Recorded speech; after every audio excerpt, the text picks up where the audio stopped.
introduction. Hare Krishna. So we're here in Russell Square.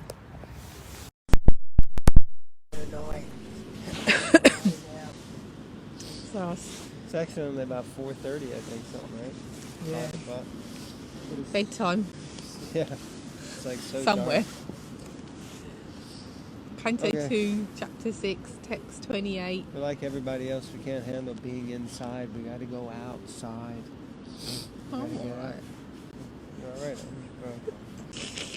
All right. Om Namo Bhagavate Vasudevaya. Om Namo Bhagavate Vasudevaya. Om Namo Bhagavate Vasudevaya. Verse 28. Of which canto and which chapter? I already said that, but... Yeah, but we didn't all hear you.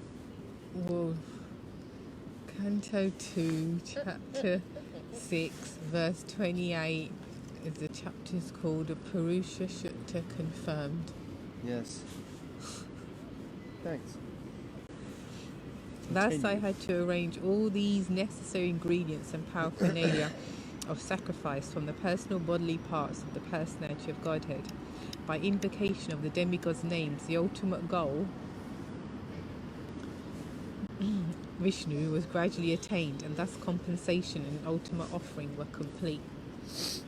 Purport. In this verse, special stress is given to the person of the Supreme Lord and not to his impersonal Brahma Jyoti as being the source of all supplies. Narayan, the Supreme Lord, is the goal of sacrificial results, and therefore the Vedic hymns are ultimately meant for attaining this goal. Human life is thus made successful by pleasing Narayan and getting entrance into the direct association of Narayan in the spiritual kingdom of Vaikuntha. Text 28. Thus I created the ingredients and paraphernalia for offering sacrifice out of the parts of the body of the Supreme Lord, the enjoyer of the sacrifice, and I performed the sacrifice to satisfy the Lord. Purport. People in general are always anxious to have peace of mind or peace in the world, but they do not know how to achieve such a standard of peace in the world.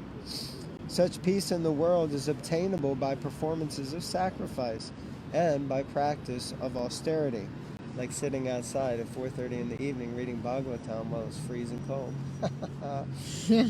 Hare Krishna Jai Dev Prabhu, nice to see you. In the Bhagavad Gita 5:29, the following prescription is recommended.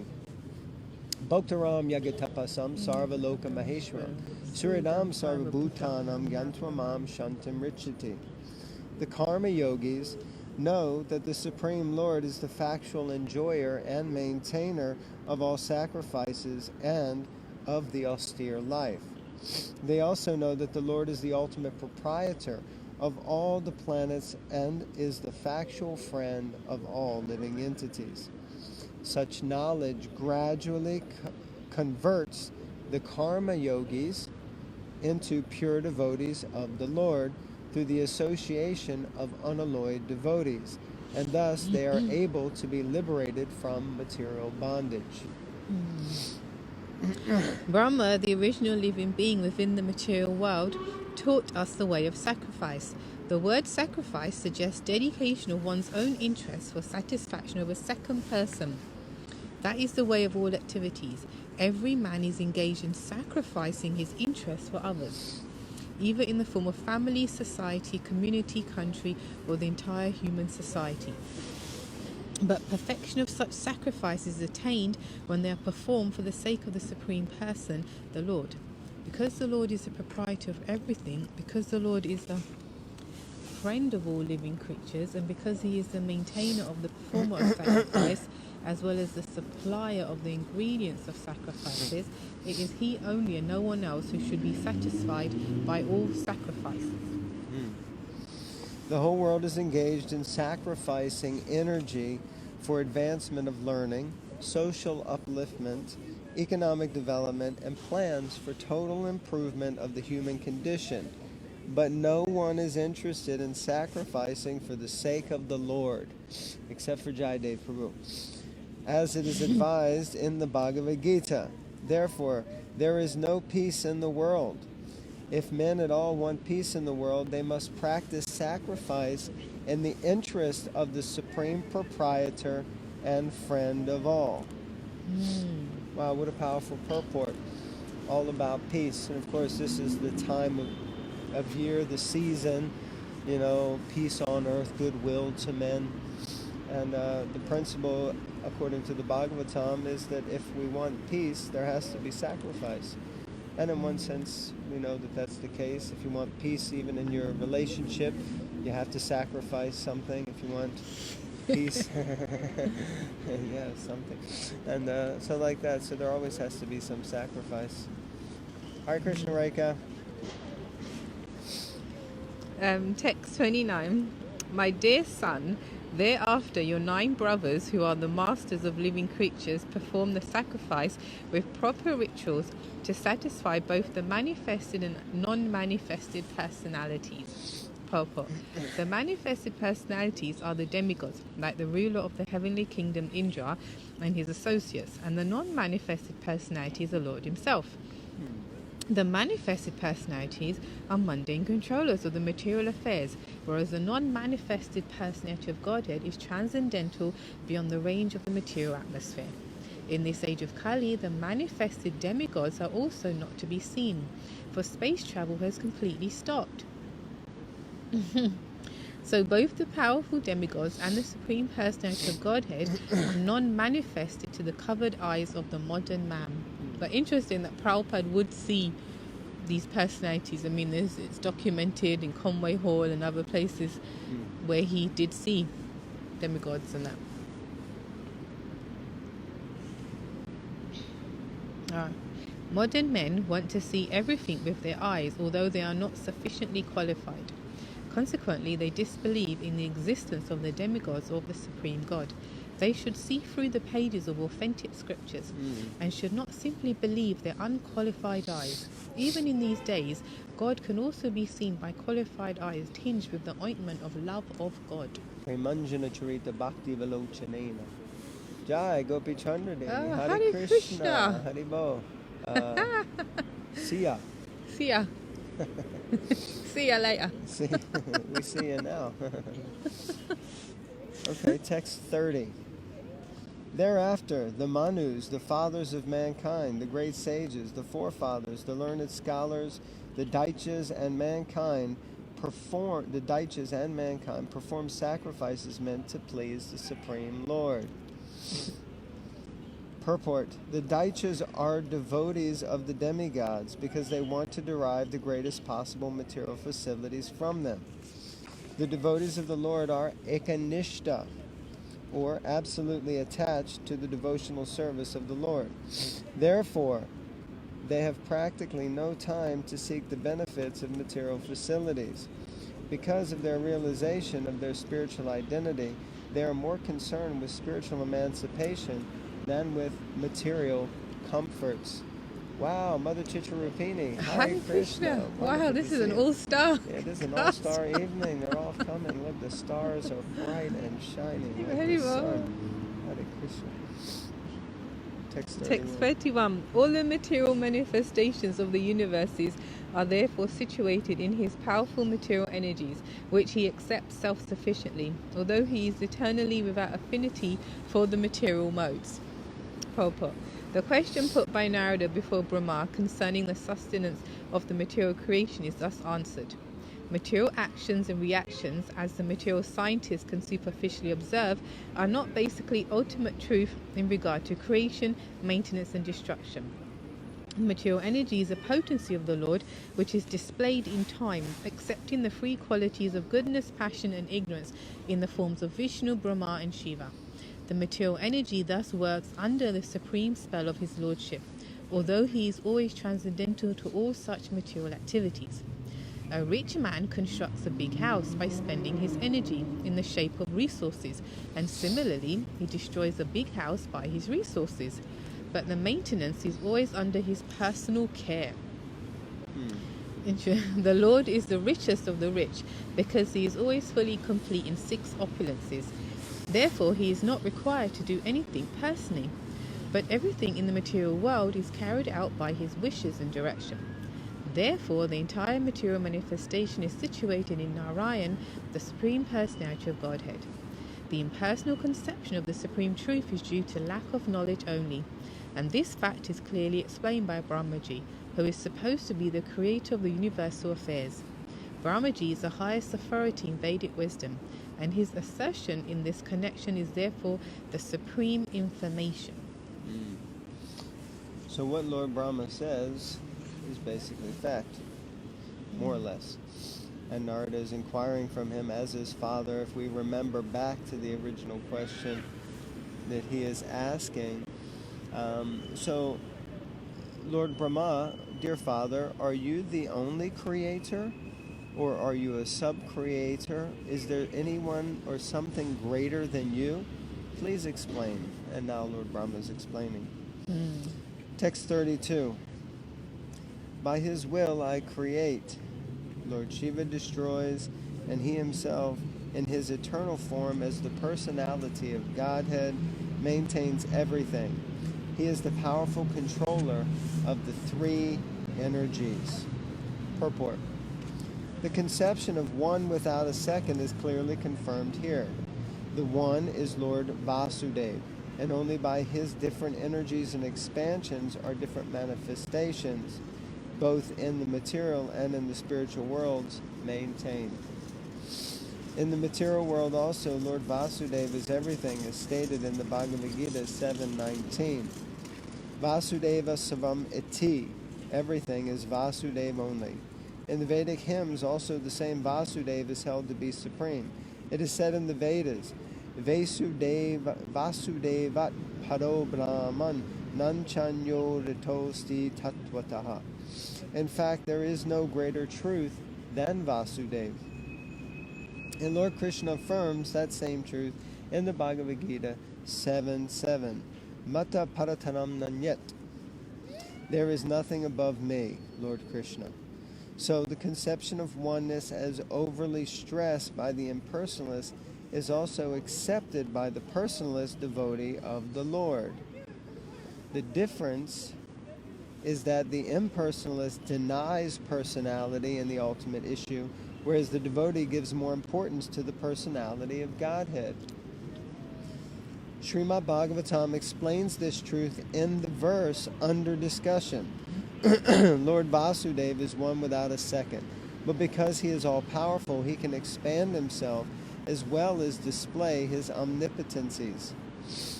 The Lord is described here as omnipotent by 3 energies, Tri, Shakti, Drik. So primarily his 3 energies are internal, marginal, and external. This external energy is also displayed in the 3 modes of goodness, passion, and ignorance. Similarly, the internal potency is also displayed in 3 spiritual modes, Samvit, Sandini, and Ladini. Interesting. The marginal potency or the living entities is also spiritual, Prakritim Vidime Param. But the living entities are never equal to the Lord. The Lord is Nirasta Samya Atishaya. In other words, no one is greater than or equal to the Supreme Lord. So the living entities, including even such great personalities as Lord Brahma and Lord Shiva, are all subordinate to the Lord. In the material world also, he, in his eternal form of Vishnu, he maintains and controls all of the affairs of the demigods, including Brahma and Shiva.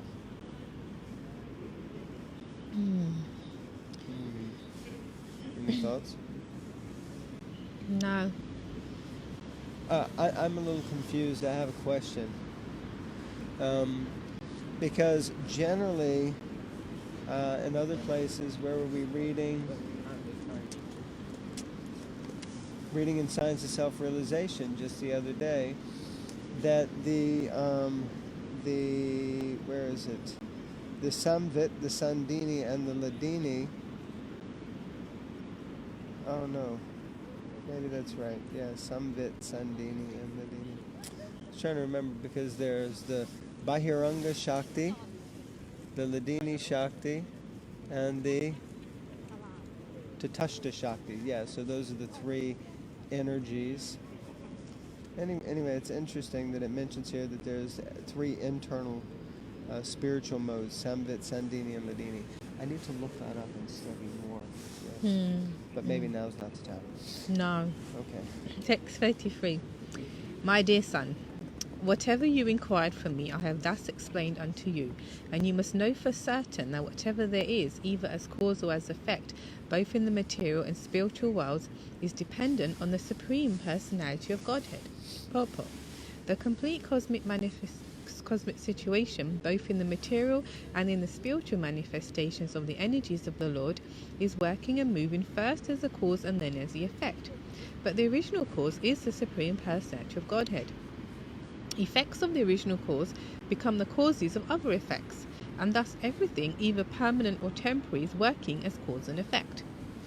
And because the Lord is a primeval cause of all persons and all energies, he is called the cause of all causes. As confirmed in the Brahma Samhita as well as in the Bhagavad Gita, the Brahma Samhita 5.1 affirms Ishvara Parama Krishna Sachit Ananda Vigraha Anade Ade Govinda Sarva Karana Karanam. And in the Bhagavad Gita 10.8 it is said, Aham Sarvasya Prabhavo Mata Sarvam Pravartate Iti Matva Bhajanti Mam Buddha Bhava Samamvitaha. So the original primeval cause is Vigraha, the personal, and the impersonal spiritual effulgence, Brahma Jyoti, is also an effect of the Supreme Brahman, Brahmanyo He Pratishtatham, Lord Krishna. Very good.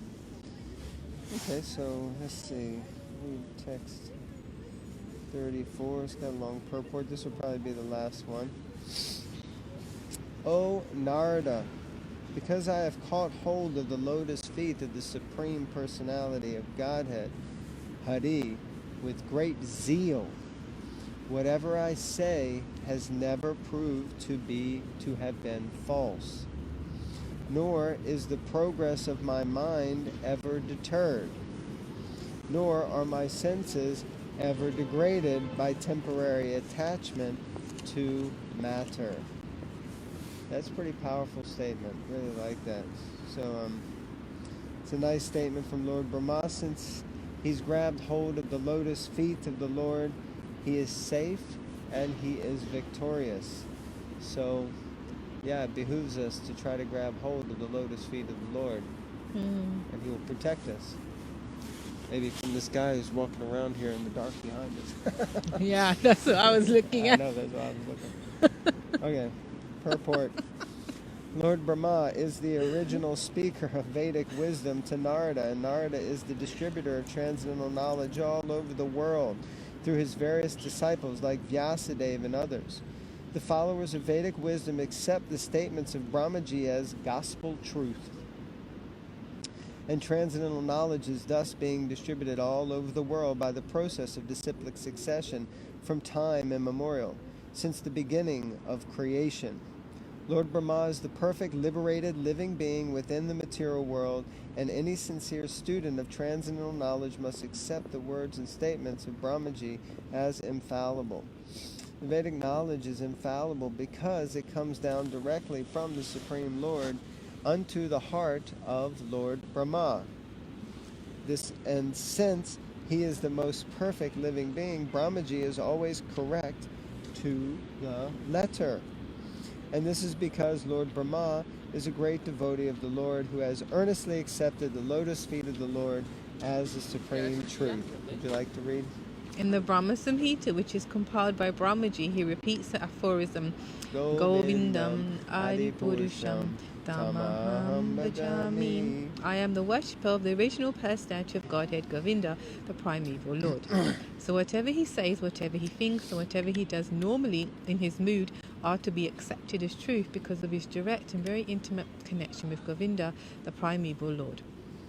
Sri Govinda, who pleasingly accepts the loving transcendental service of his devotees, gives all protection to the words and actions of his devotees. The Lord declares in the Bhagavad Gita 9.31, Kunteya pratijanihe name bhakta pranashyati. O son of Kunti, please declare it boldly that my devotee never perishes. The Lord asks Arjuna to declare it. And why? Because sometimes the declaration of Govinda himself may seem contradictory to mundane creatures. But the mundane will never find any contradiction in the words of the Lord's devotees. The devotees are especially protected by the Lord so that they may remain infallible.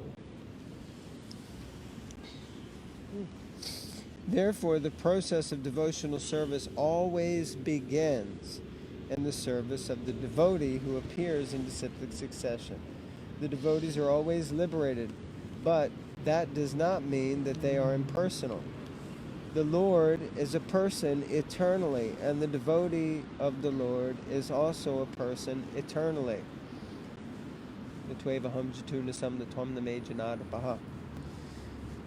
Because the devotee has his sense organs even at a liberated stage, he is therefore a person always. And because the devotee's service is accepted by the Lord in full reciprocation, the Lord is also a person in his complete spiritual embodiment. The devotee's senses, being engaged in the service of the Lord, never go astray under the attraction of false material enjoyment. The plans of the devotee never go. The plans of the devotee never go in vain, and all this is due to the faithful attachment of the devotee for the service of the Lord. This is the standard of perfection and liberation. Anyone, beginning from Brahmaji down to the human being, is at once put on the path of liberation simply by his attachment in great earnestness for the Supreme Lord Sri Krishna, the primeval Lord. The Lord affirms this in the Bhagavad Gita 14:26.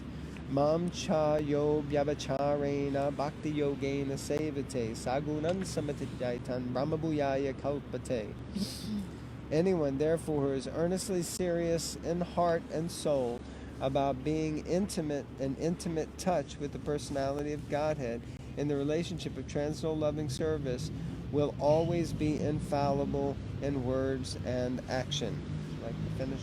The reason is that the Supreme Lord is the Absolute Truth, and anything earnestly dovetailed with the Absolute Truth attains the same transcendental quality. On the other hand, any amount of mental speculation on the strength of material science and knowledge without any bona fide touch with the Absolute Truth is sure to be a mundane untruth and failure, simply due to not being in touch with the Absolute Truth. Such godless, unfaithful words and actions, however materially enriched, are never to be trusted. That is the purport of this important verse. A grain of devotion is more valuable than tons of faithlessness. Wow, that's a wicked quote. Like that one. A grain of devotion. That's the takeaway, I think, from this reading. Everyone got that takeaway? A grain of devotion is more valuable than tons of faithlessness. A grain of devotion is more valuable than tons of faithlessness. Jai Ho. Srila Prabhupada Ki. Jai. Thank you all very much. So, we'll see you next time. Hari Hari. Hare Krishna.